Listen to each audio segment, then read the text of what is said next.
today is a very special day for Colin and I because our tulips arrived. We've got so many. We've got maybe 100 tulips just piling up, and we're going to plant them. It's a glorious day here for a change because it has been raining and it has been really windy. So first off, Colin is going to dig a really big hole. A gloriously big hole. Last year, if any of you have ever watched any of our social media or our videos, which of course you have, blog posts or our radio show or our podcast, you'll know that the tulips were eaten by rats last year. Well, not all of them, about half of them. So this year we're going to dig them really deep, and we are going to put some wire over the top so the tulips and their companion plants can grow up through the wire, preventing those bad rats from eating the bulbs. So we've got heaps. What's this? Ile-de-France, Sky High Scarlet, a perennial, popular tulip, Queen of the Night. I can hear the Marseille now, Claire. Yes. So, Colin, it's now time for you to dig a hole. Excellent. You'll see that I'm slightly shorter than usual, and the reason will shortly become apparent because, as you all know, I'm 6 foot tall. I've just got to climb out of the hole, Claire. Colin has just dug a really moment. big hole. It's really not that deep, but as we said before, we decided we needed a really deep hole dug. So this is around about a foot in depth, and we've done this because of the rats, of course. Now that we've dug the hole, I'm just going to show you a few of the products that we use. Now, none of these products or companies are affiliated with us. They're just what we had on hand.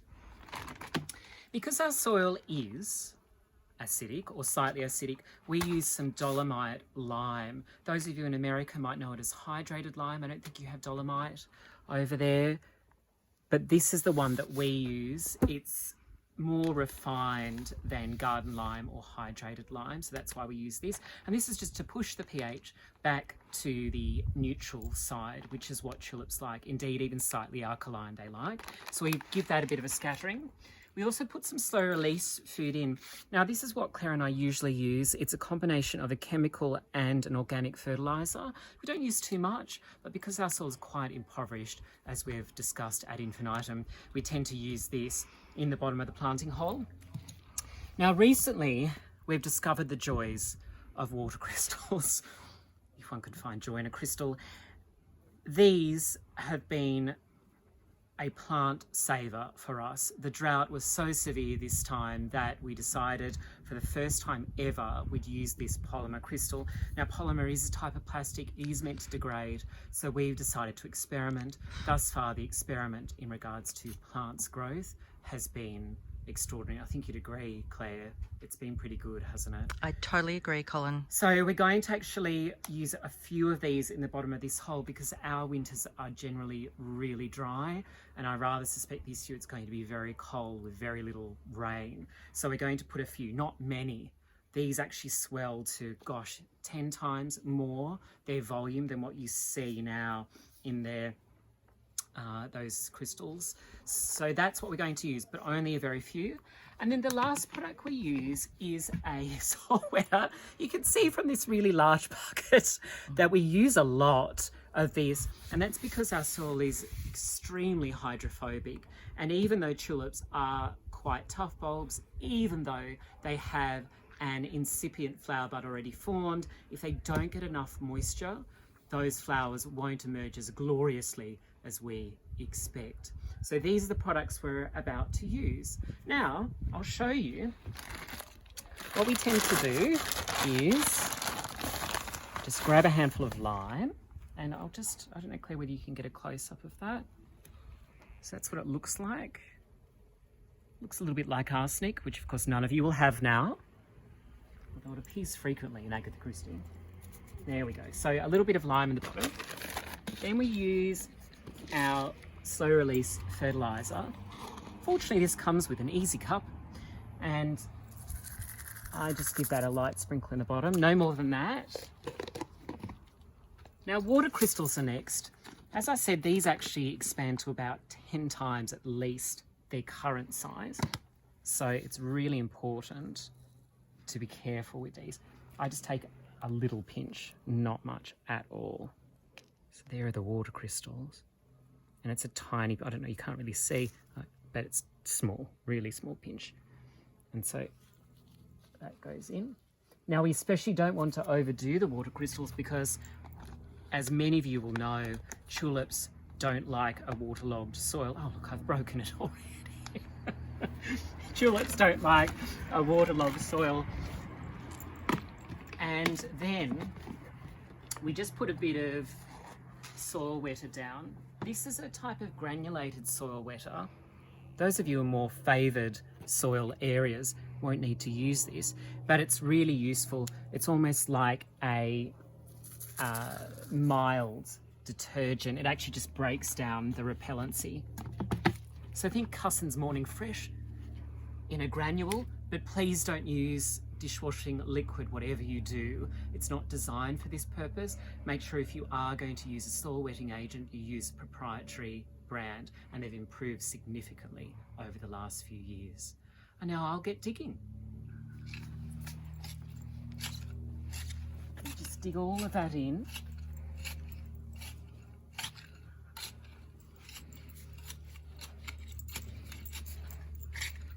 Thoroughly. Is it going to take you much longer, Colin, to dig this in? And the digging's done. Oh, there you go. Quick digging.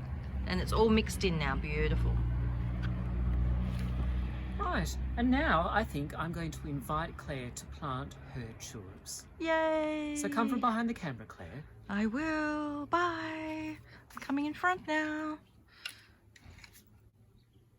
Okay, now we are ready to plant the tulip bulbs after Colin dug that very large hole. Okay, we've got 3 varieties here. We've got Ile-de-France, we have got Sky High Scarlet, and we've got Queen of the Night. We're going to scatter them in the hole randomly, and we'll go from there. Okay, scattering. Da da da da Yes. da da da Yes. da So da. this is in total is 30 bulbs here, and they're all scattered randomly. But what you need to do is place the base of the bulb downwards. So from there, the roots will grow. So I'm just going to turn them all over like this, randomly. I might move them around just in case they weren't as random as I hoped they were going to be. So their aim is, well, my aim is that I don't like vast swathes of the same colour, but I wanted to experiment this year with having variations of the same colour, hence all these different varieties of bulbs, different red to sort of deep sort of black potentially. Oh, that one's the wrong way up. So there we go.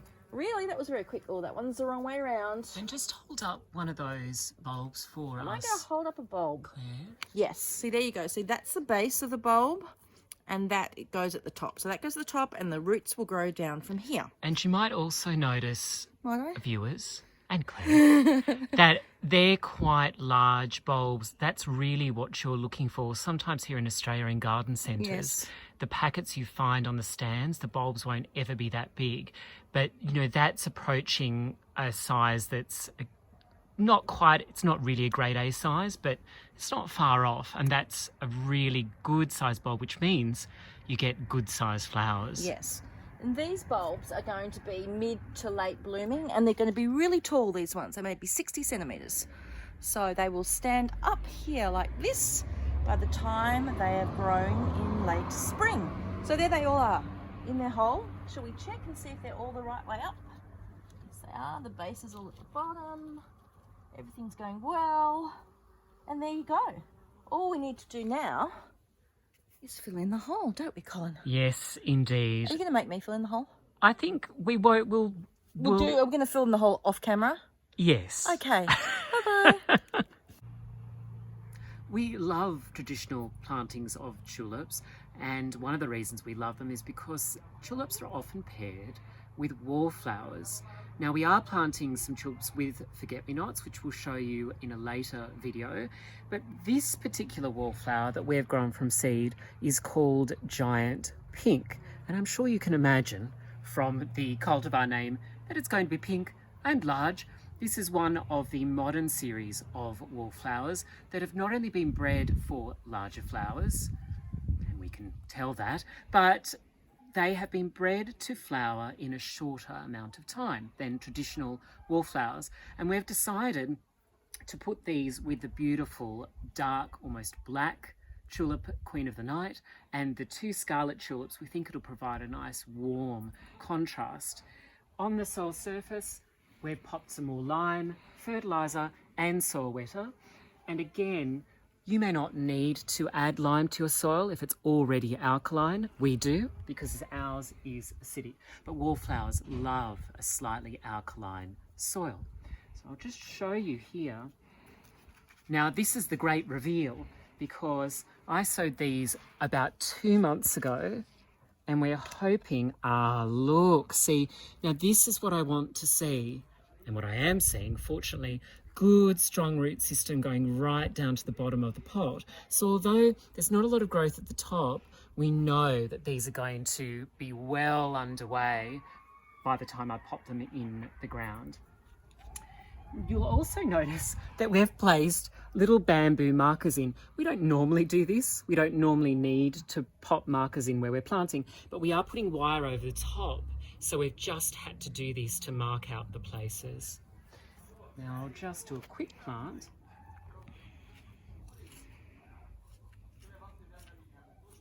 I dig my hole as normal.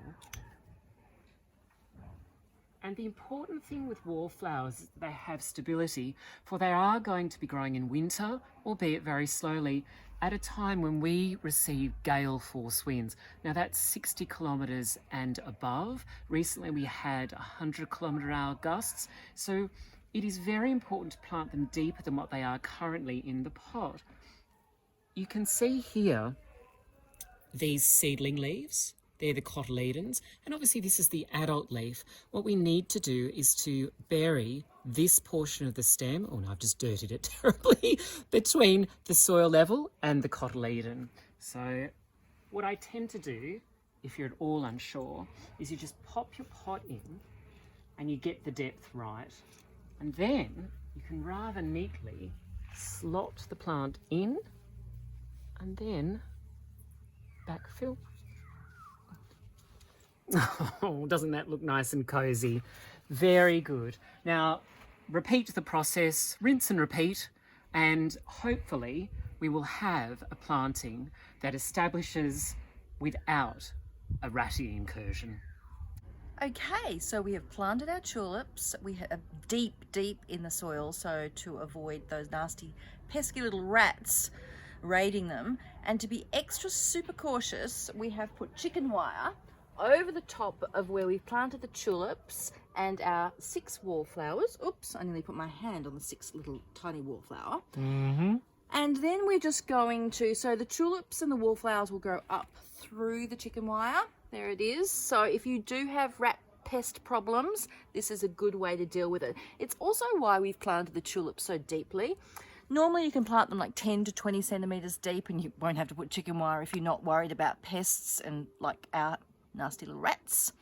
But if that's what is a problem in your garden, go forth and put down chicken wire. But are those rats nasty, Claire? Oh, they're not really nasty, are they, Colin? They're just Doing what living is their their life. want. They're living their life and they're looking for food, and unfortunately our tulips are the food they're looking for. So we've solved that problem, we hope, for this season. Everything's planted now. Come September, October, we are going to have beautiful tulips up here and the hot pink wallflowers growing through the deep red tulips.